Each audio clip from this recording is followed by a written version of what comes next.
সামনে নিয়ে আসো।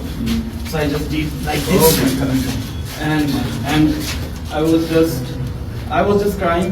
I just thinking about my two small child, and আমার যে বাচ্চা দুইটা ছিল, একটা 7 মাসের বাচ্চা আর একটা 1.5 বছরের বাচ্চা। আমি শুধু তাদের কথাই চিন্তা করছিলাম, আমি তাদের খুব মিস করছিলাম, এন্ড আমি শিওর ছিলাম যে আমাকে মেরে ফেলা হবে।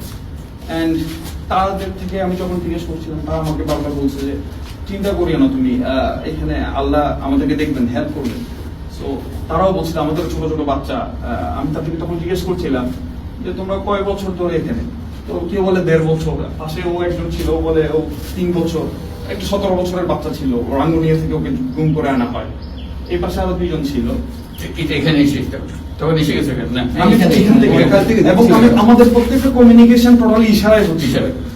কারণ এবং যে ইশারা যখন বুঝতাম না এখানে একটা দেওয়াল ছিল, তখন মুভ করে ফেলেছে। হ্যাঁ, আমরা তখন মানে যখন যে কথা ইশারা বুঝতাম না, তখন লিখে মানে বোঝানোর চেষ্টা করতাম। কি দিয়ে লিখতাম?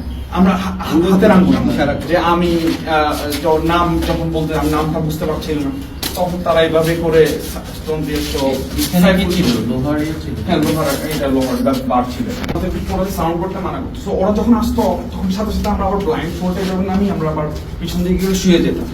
এইভাবে করে আমাদের দিনগুলো পার হতো।